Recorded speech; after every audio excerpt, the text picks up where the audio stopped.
topics and opinions expressed on the following show are solely those of the hosts and their guests and not those of W4WN Radio, its employees, or affiliates. We make no recommendations or endorsements for radio show programs, services, or products mentioned on air or on our web. No liability, explicit or implied, shall be extended to W4WN Radio, its employees, or affiliates. Any questions or comments should be directed to those show hosts. Thank you for choosing W4WN Radio. I got the eye of the tiger, the fire, dancing through the fire, 'cause I am the champion, and you're gonna hear me roar louder, louder than a lion, 'cause I am the champion, and you're gonna hear me roar. Did you know women represent just 3% of Fortune 500 CEOs and less than 15% of corporate executives at top companies worldwide? Have you wondered what the secrets are to getting into the top ranks, whether in the private or public sector?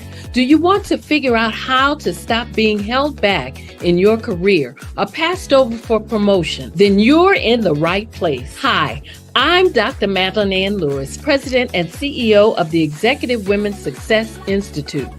I have decades of experience in the military, the federal government, and corporate America, and my mission is to help women succeed and tap into their full potential.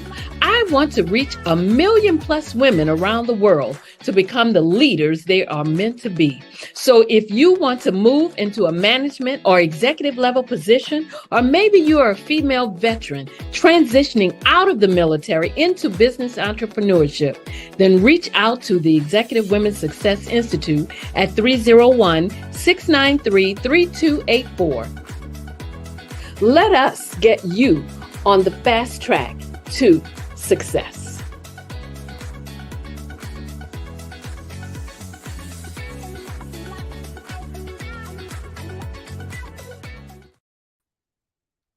Well, hello and welcome to the Successful Women Show, where you can view us on Talk for TV and listen to us on the Women for Women Network.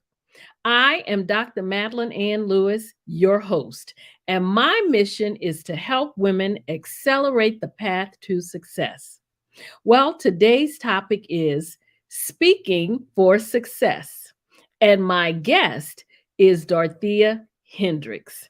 Let me just give you a little bit of background on her. Dorothea Hendriks is the founder of Art of Speaking for Success. She is an educator, trainer, and coach in public speaking and presentation skills.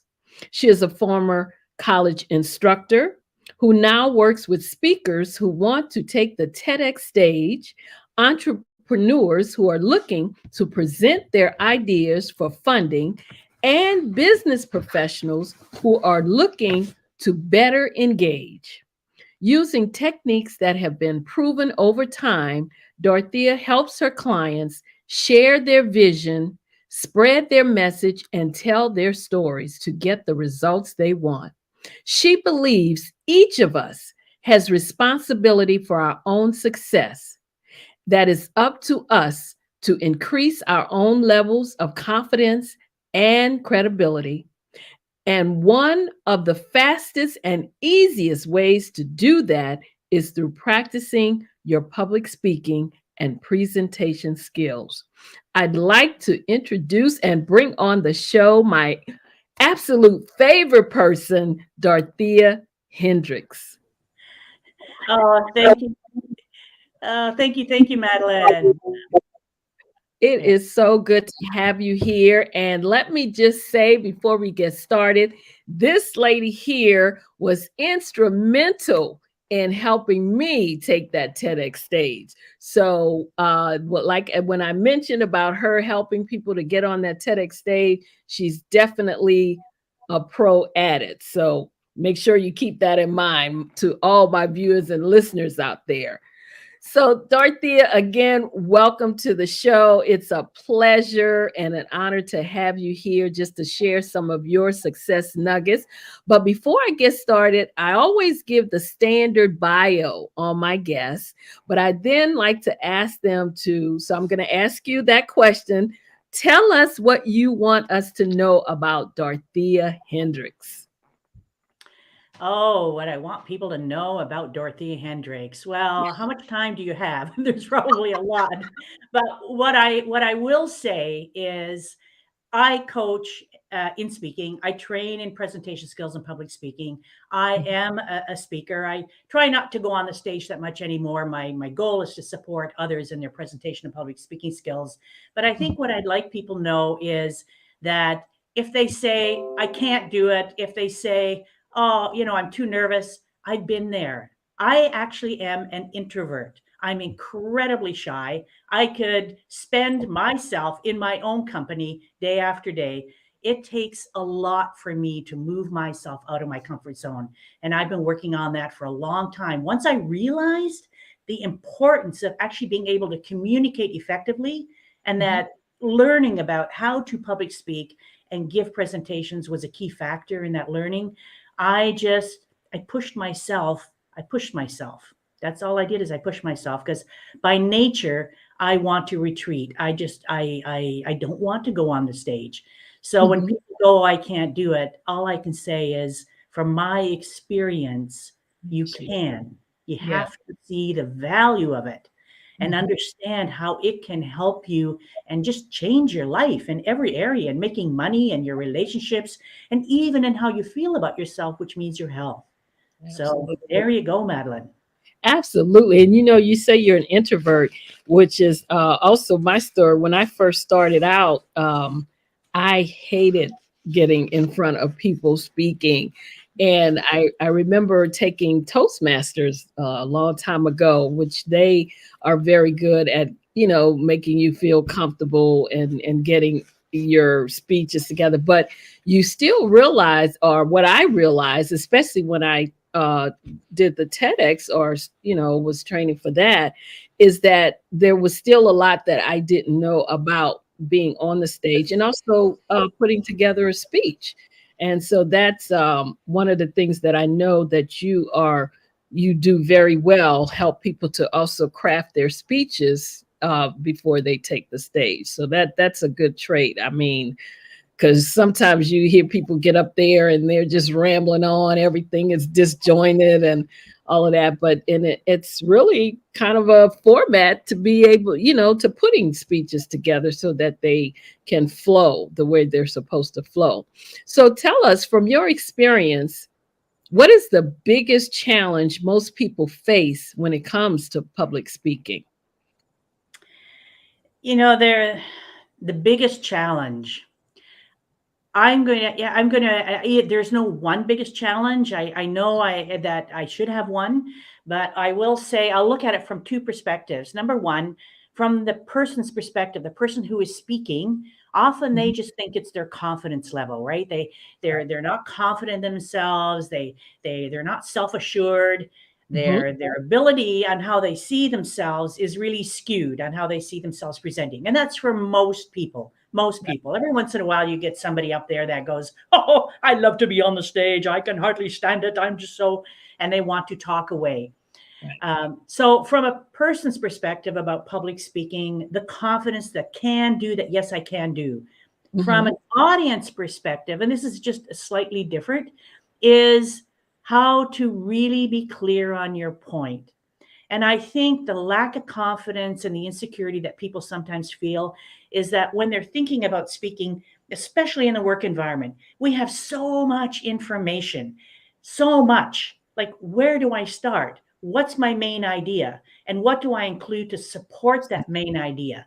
So I think that's probably one of the key things, because from an audience perspective, we want the person to be clear, focused, and so we walk away with something in our pocket, something that we can use. From the speaker's perspective, that they have the confidence, and the confidence is knowing how to condense my material, make it clear, make it concise, and deliver it in a way that the audience can take it and use it. Absolutely. Absolutely. Wow. So why do you believe public speaking and presentation skills are so important, though? Oh, I think they're one of the most important. I think everybody and every child, every adult, if they haven't taken it in school, should study presentation skills and public speaking. And the Hmm. reason I feel it's so critical, and I'll go back, Madeline, to Hmm. Dr. Lewis. I don't know if I should be in, I mean, we know each other, so Madeline, right? Is is going back to what I said earlier, is that it helps you in so many areas. For example, the whole idea about being able to public speak or give a presentation to your board of directors, to your team, to your staff, to an audience, even like for you on the TEDx stage. Hmm. What's really critical here is that people understand what you're talking about. And Absolutely. this is all revolves around what is communication. Communication is key. Communication is building relationships, know how to connect with people, to build that relationship, share information. And we learn that through courses and taking and studying how we react when we're speaking in front of other people. We learn that in public speaking. We learn about our body language. We learn about our tone of voice. We learn about how to put material together. And when Right. you're presenting to a group about the slides and about your ideas, Hmm. that all comes down to communicating. And it actually, once you understand this, that it is communication, you take this and you communicate that way with your family. You communicate that way with your friends and going out into the community. So when I said it helps you in your relationships, it absolutely helps better relationships. From my own experience, I can say that. Helps you Yeah. make more money, yeah, because you're more clear. You can focus because you're taught how to focus when you Mhm. public speak and learn presentation skills, and Absolutely. also make money. So there we go. And as you know, the women that I work with, the ones that are trying to get into upper management and executive level positions, you have to know how to speak. You have to be comfortable, as you say, speaking in front of an audience, but also to other executives. Because I remember when I was still in the workplace, I had to go out a lot and represent the organization on different platforms, and I used to do the briefing because I worked in terrorism. And so I used to have to go to different agencies and do that threat briefing. I mean, I even briefed, believe it or not, when he came in as the new attorney general, I briefed. Oh my goodness, now his name just went out of my head. But I had to brief the new attorney general, and believe it or not, that can be a nerve-wracking experience because when we did we did practice it, and they told me, okay, he's gonna sit here, so when you come in, you'll be over there, and we were supposed to be at this long table because he has all these people around him. And the thing about it is, when he came into the room, yes, we were sitting at the table, and I was sitting on this side of the table. And when he came in, he didn't sit in his usual seat. He sat right across from me.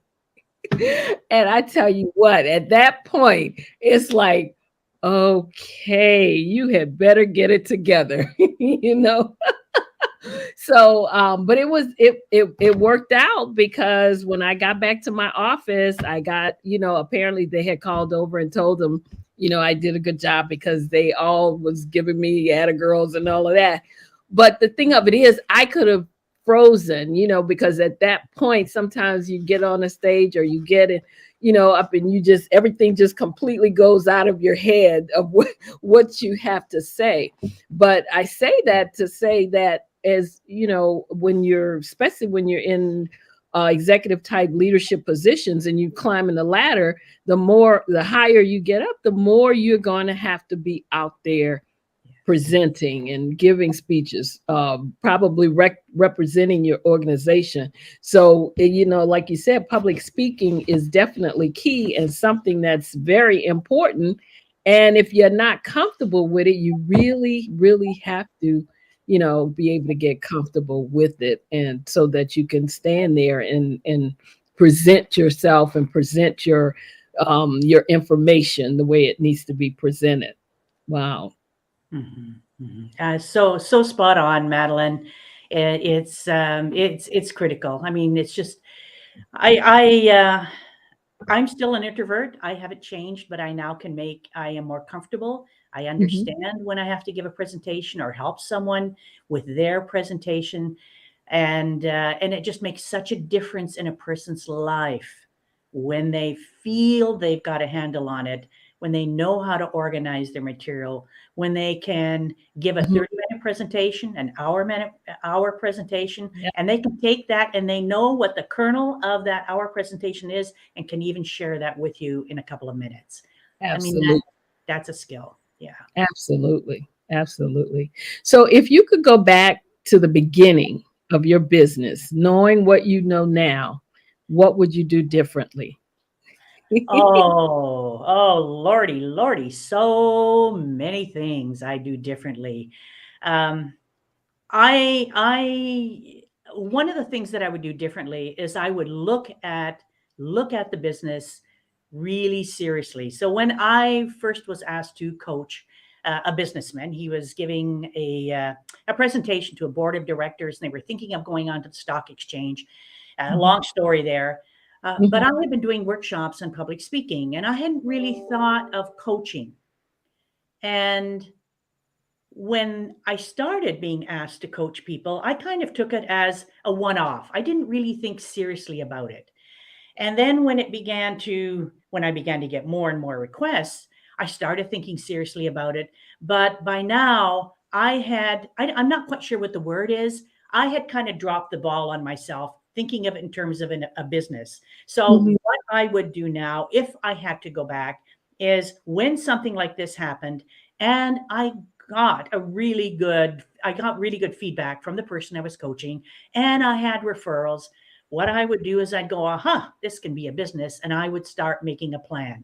I would put out a plan. I would look at how I would go about doing coaching, not just the training, the speaking, but I would look about how I'd go about doing the coaching. And then what I would do is I'd figure out what am I looking for finances, think about the financial aspect. What Mhm. is it that I would follow through on the coaching? What's Right. my criteria? What questions do I ask when people ask me for coaching? And how am I going to work that out? What can I show them? What's my approach? How am I going to do this? Mhm. So the big thing is, and I don't know if you did this or if anybody else does this, but for me, I didn't take it seriously. I didn't take it as a business opportunity. Now, what I would do is I'd give myself a whack on the head and I go, whoa, Dorothea, you know what? This is an opportunity here to move your career in a different direction or add something to what you're already doing. So Mhm. let's make a plan. Let's look at who the clients are. Let's look at, what you're going to do for them and how you're going to do it. What will Mhm. you charge? And how are you going to promote if you stop getting referrals? I mean, you get referrals all the time, but maybe there might be little lapses, right? So, what are you going to do to promote and market? So much. But the biggest thing is, I would take it as a serious opportunity, which I didn't do. Wow. So who are the majority of your clients? I mean, are you get more women coming to you, more men, or is it, kind of balanced out? It's interesting. I've probably had a balance over the years of men and women. Mhm. Um, and it seems to shift just, I don't know, depending on the time or the years, I guess. Right now, because there are so many women moving up into management and in management, I probably have more women than I have men. And the people that I have, uh, I do have, for example, you wanted to go on the TEDx stage. So you and I work together. And I do have, a few people that are wanting to go on the TEDx stage. But the majority of my clients are people in management.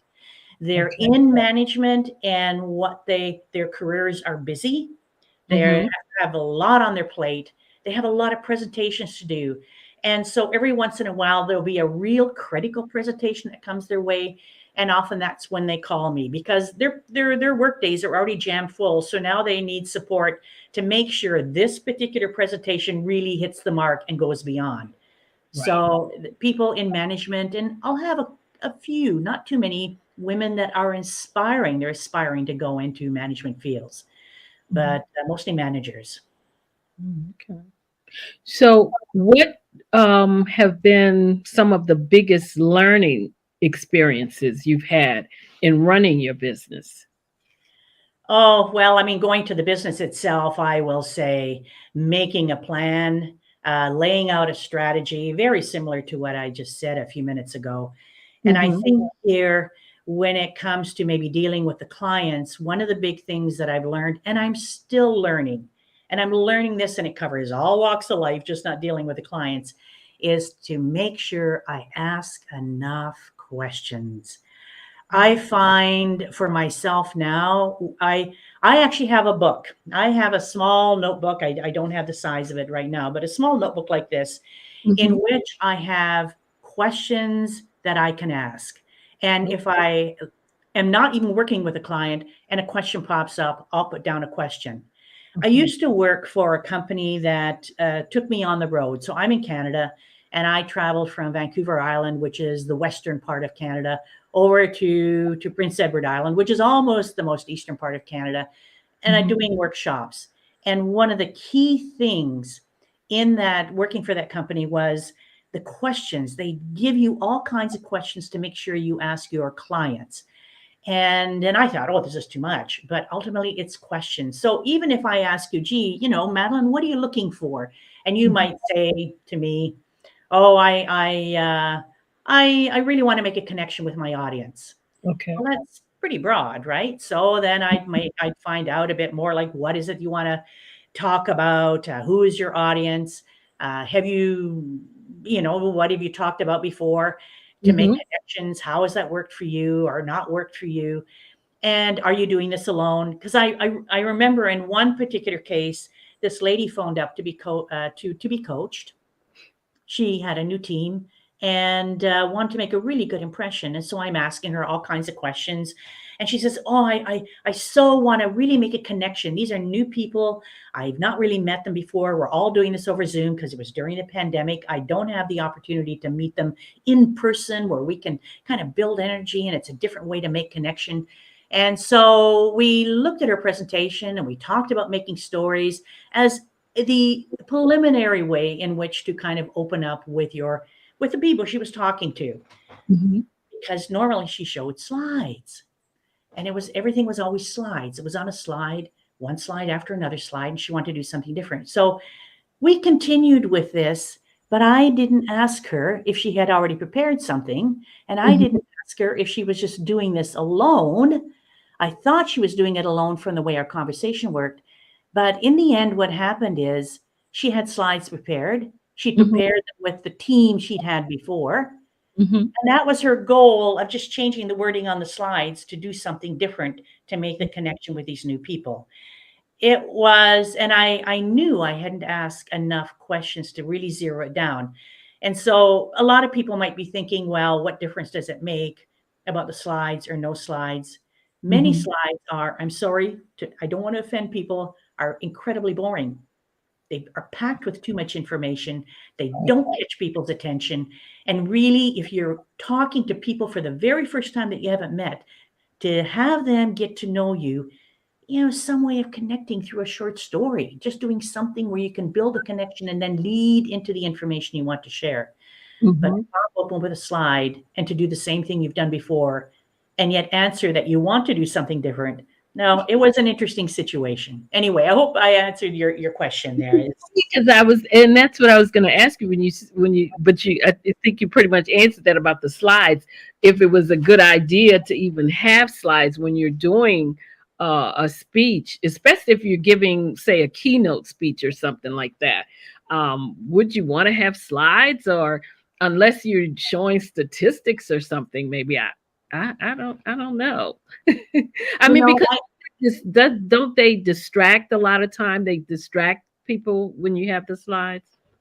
they can. I think the big challenge with slides is that they are there to support you, right? As a speaker, if you're going to use them, people use them all the time.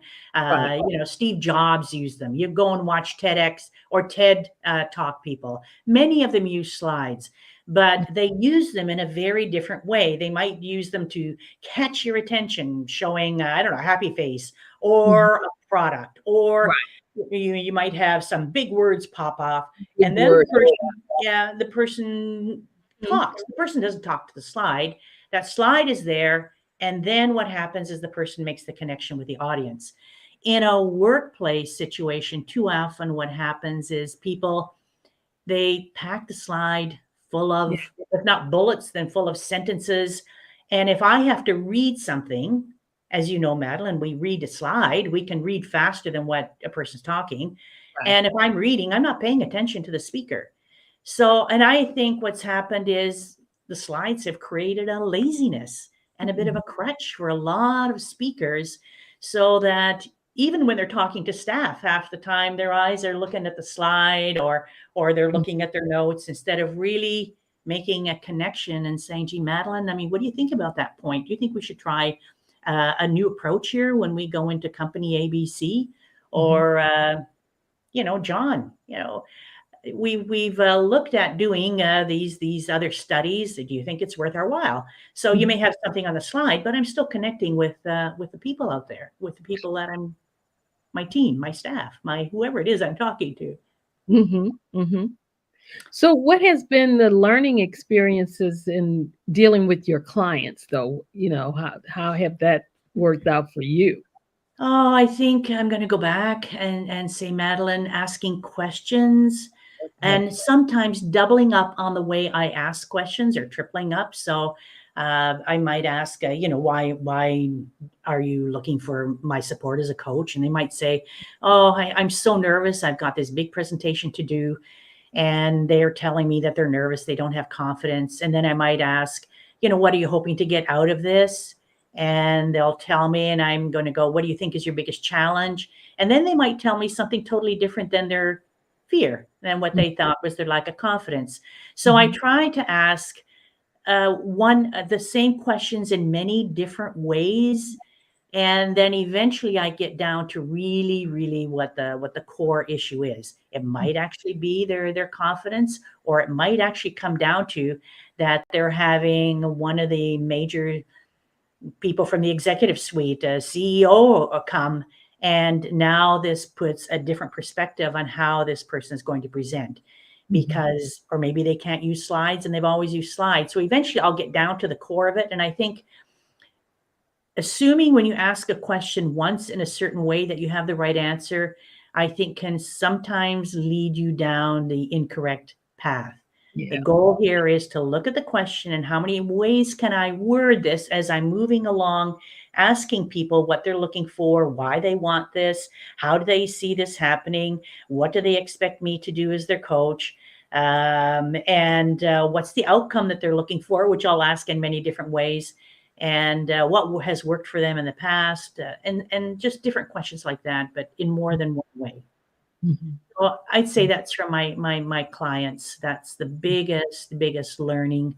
And then I think the other learning, and I'll just share this, is in asking questions, what it's done for me, helped me, is in my relationships, it's helped me ask more questions as well in dealing with my own family, my children,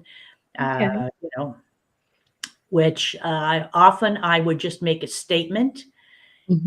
Now I try to ask questions because it really works for building better relationships. Okay.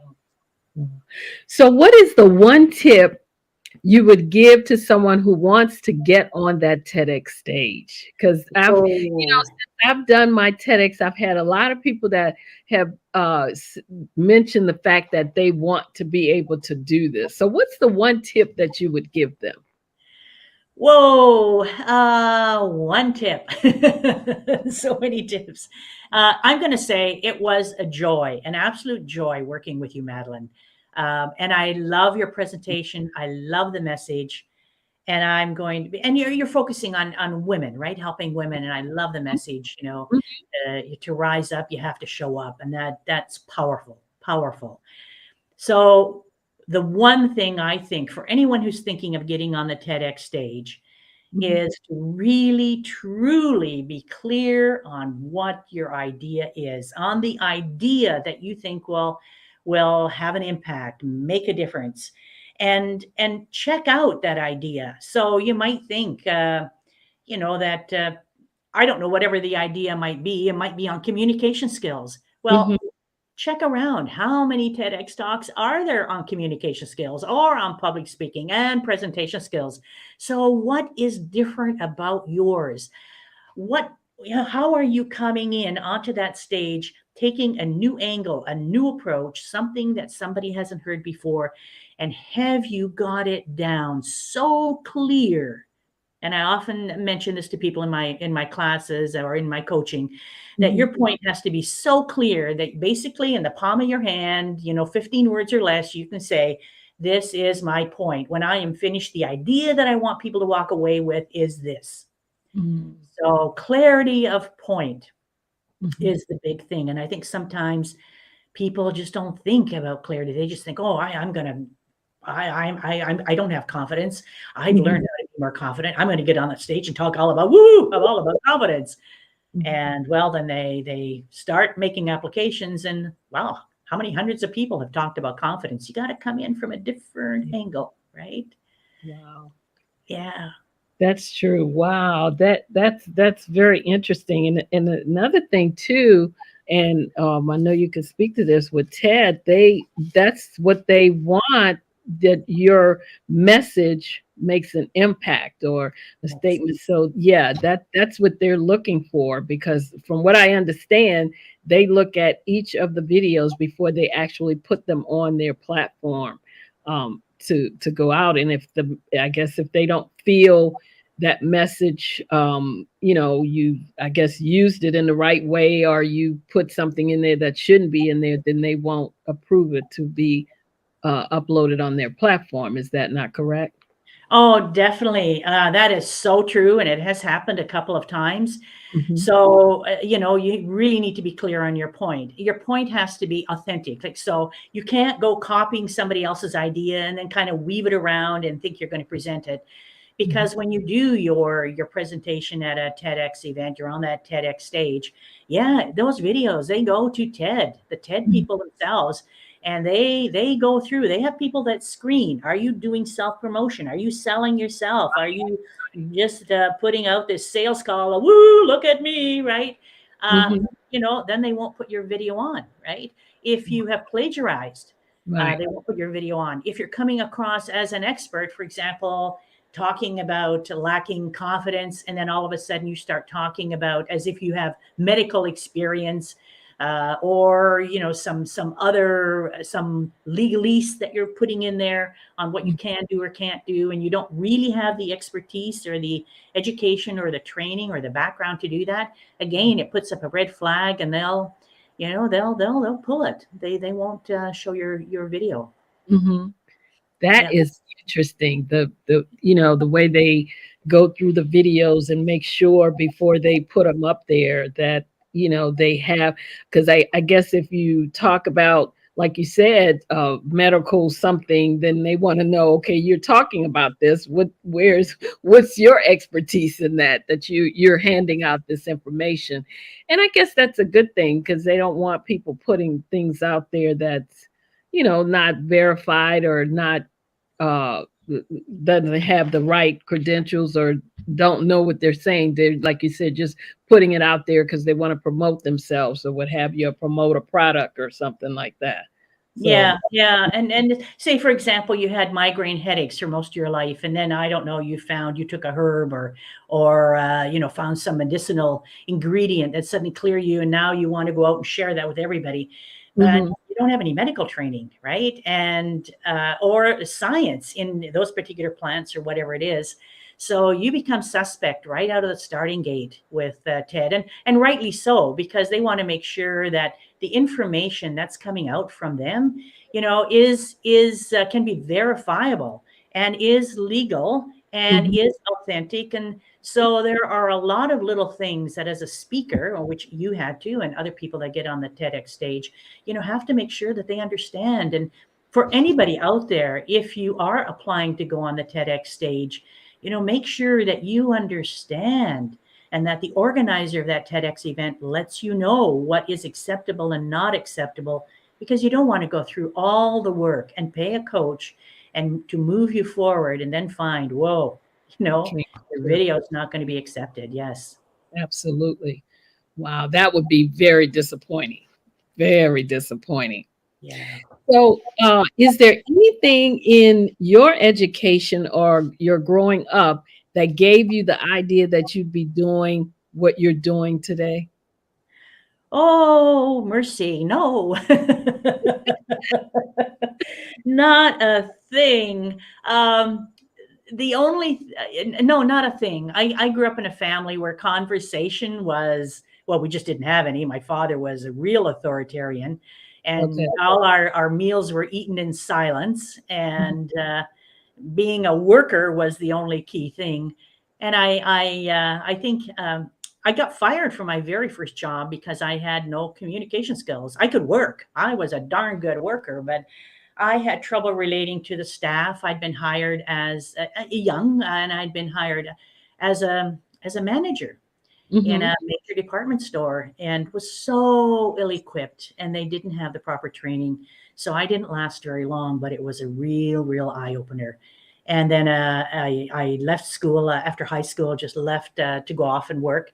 And then I decided, my mother pushed me back into going to school. So then I went back, and I eventually graduated as a teacher and got into the classroom, and did a bit of job hopping over the years, but nothing along the way really prepared me for what I'm doing today, but that I can think about. But what was interesting, Hmm. when I moved out of the classroom, which I did periodically because I did teaching, and then I'd go into the private sector, I always moved into areas in the private sector, not consciously, but unconsciously, where I had to deal a lot with people. And I might have been in sales, I might have been in customer service.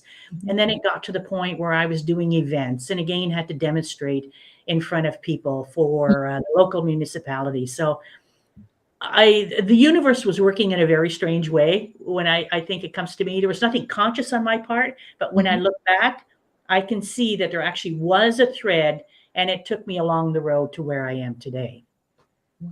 Yes. And what about obstacles, if any, did you have to overcome to do what you're doing today? Oh, I think obstacles probably that we all have, the very similar. Hmm. Madeline, is when I got fired, my confidence, which was already pretty low uh, Hmm. growing up, was even lower and in the toilet.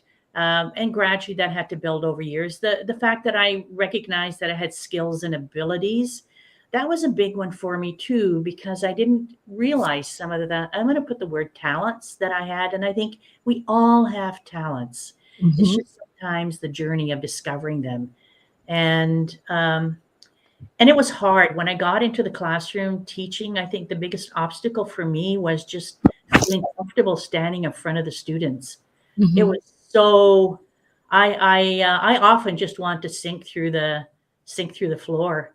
It was just so hard, but it became easier because I knew my subject matter, right? Once you know your subject matter, and then so I think the biggest obstacle, and I'm going to say probably for all of us, is ourselves. It's our stumbling block. We have so many doubts in ourselves, and Hmm. it just means pushing beyond those doubts. And Absolutely. and I think I I never had any people hold me back. That's the one thing I'll say. I can't say I had people saying, "Oh, you can't do this, don't go there." I've Hmm. always had supportive people, caring people, and especially once I got into doing the workshops, supporting me and helping me move forward. So, the biggest and I would say probably for all of us, the biggest obstacle is that looking in the mirror, that face, it's yourself. Yeah, That absolutely. was it for me. Yeah. Mhm. So, what do you think, or can you give us some qualities that you think successful speakers need to have? To be a really to be a speaker, a successful speaker, and I'm going to say whether you're on the TEDx stage, or you're in a boardroom, or you're Hmm. just sitting around the coffee table, with your team, your staff, and you're giving a presentation. It might be on some a new directive that came down, whatever it is, or some action that you'd like them to take. I think the biggest thing here is that you really are clear on your point, on why you're talking to your staff, what Hmm. you want them to do, and how you want them to do it. That is, to me, I'm going to say from my own experience of having worked in so many different areas. I've had managers that have gone on in what could have been a 10-minute meeting. They go on for an hour or 30 minutes because they're rambling on and on and on what their expectations are, what they'd like to do, but never really clear on what the point is and what the action step is. And then they get really in a hissy fit when we all leave the meeting and we're not doing quite what the manager thought we should be doing. Well, because we didn't understand, right? So clarity of point, brevity of point, which means preparation. And, after a while, the preparation gets to be, you can do it fairly quickly. In the beginning, it might take you a few more minutes, but preparation is key. The other thing I think here that is critical, and I'm going to say this, I heard somebody say this. I was talking to a group of engineers, and one of the assistant instructors said, what we're looking for is to have them come, bring the audience into their world, intoxicate them with what you want to say.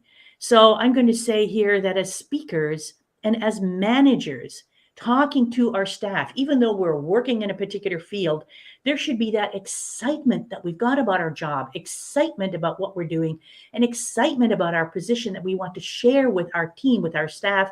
And that should come through. If you're bored or don't like your position, golly, leave. Go somewhere else, right? Yes. Because your job is to motivate your team, to excite them about what they're supposed to be doing. And you need to do that in the way that you're presenting. I'm not saying you have to get up and dance on the table, but it needs to come through in how you communicate and how you make that connection to build a relationship with your staff, that you are excited about what you're doing and you want that excitement to translate to them. Absolutely. What they're doing. Yeah. Those are critical. And then the preparation, being organized, but I'd put that under preparation, and connecting, it's so, I don't understand how this can happen, but it does happen, where a manager will be talking to, his or her staff, and they won't be making eye contact. They'll be looking down at the notes. And you're like, why are you doing that? Don't you know your job? Absolutely. Wow. So if you had to leave us with one thought or just one piece of advice for as it relates to public speaking, what would that be? Do it. Do it and hone your skills.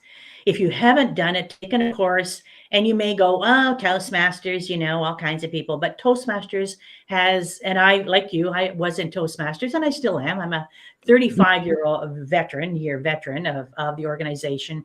And it gives you the groundwork that you will not get anywhere else in terms of how to structure, how to make connection, all the things you do. Is it kind of rigid? Yes, it is. What you're doing is you're getting the basic principles. There's no point going, well, I got to be me, until you know what me is and what the audience is looking for. Because the ultimate thing here is, and I'm going to say this is the most basic point here when it comes to public speaking. The speaking is not for you. Yes, it helps you build your communication skills, but ultimately when you're speaking and you have people in front of you, your goal is to meet their needs. The audience isn't there for you. You didn't call in your team for you. Basically, you are there for them. You are there for that audience to give them what they need to help them in their life in some way. And I think if nothing else, that we keep that in mind, that we are there for them. Okay. So tell us, if our viewers and listeners wanted to reach out to you, how can they do so? Oh, too bad we aren't all in one big room and we could do touching of hands and shaking of hands, but we're not. So here we are on Zoom or going through cyberspace. The way to reach me is my name. And I think Dorothea Hendriks. And I think there it is at the bottom, Dorothea Hendriks, DorotheaHendriks.com. That's all you have to do. It brings up my website, which is in the process of being changed, but it's still there. Or you can do Dorothea at DorotheaHendriks.com to pop me an email, and I'd be delighted to chat. Wow. Well, thank you so much. As I knew you would, you have provided us with some great nuggets for successful public speaking. Appreciate you. And also, I hope everyone was taking notes, because for those of you who are wanting to get on that TEDx stage, then this is the person that you should reach out to.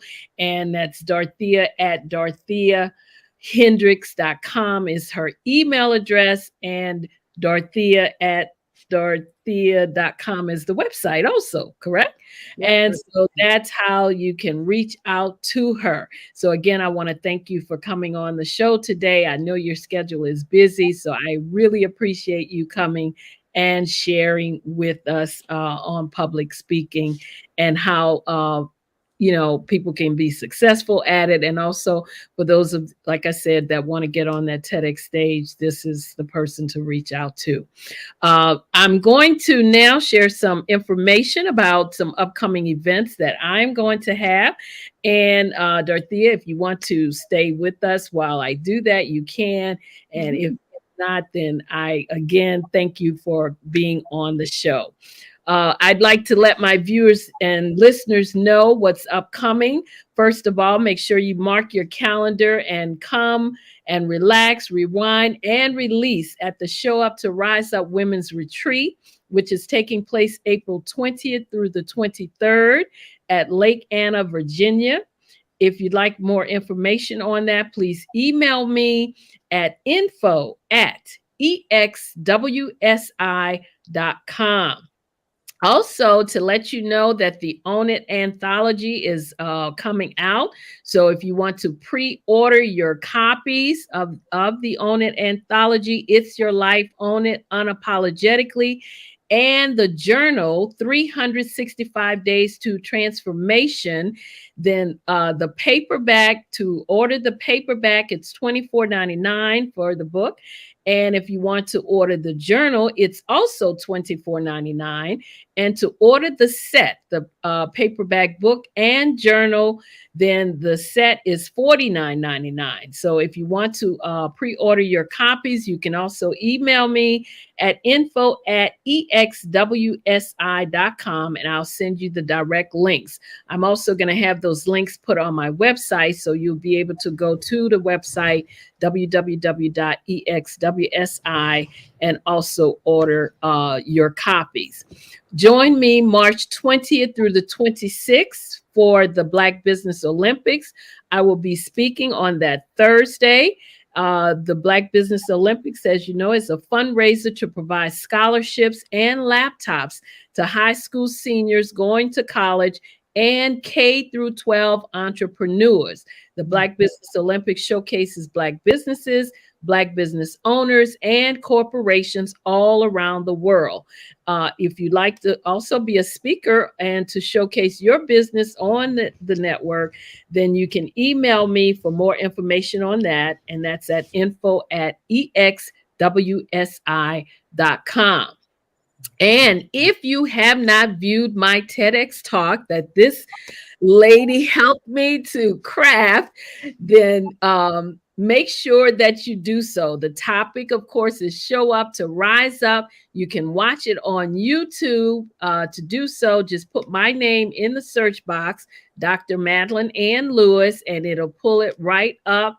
Or you can send me an email at info@exwsi.com, and I will send you the direct link. I am so excited because as of today, the video is at 155,758 views.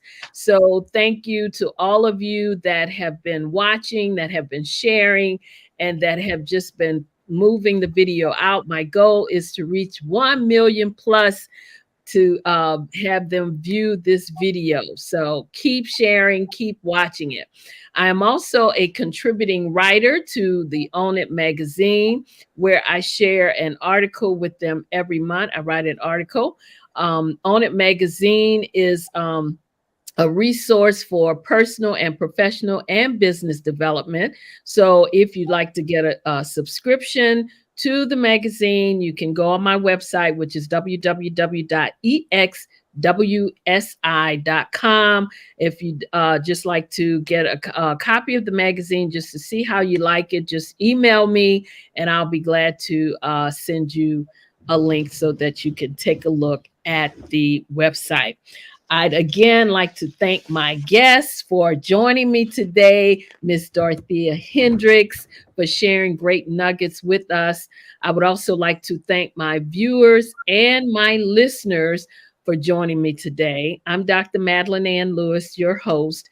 And if you'd like to reach out to me, of course, my email is info@exwsi.com, or my website, which is www.exwsi.com. And while you're there, make sure you download my free 3-part video series on 3 things every woman should do to position herself for executive leadership. Again, this is the Successful Women Show. We're here every Thursday at 2 p.m. Eastern Standard Time. I'm your host, Dr. Madeline Ann Lewis, helping women to accelerate the path to success.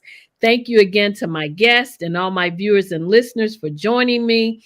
I love you all to life. And as always, be well and stay safe out there.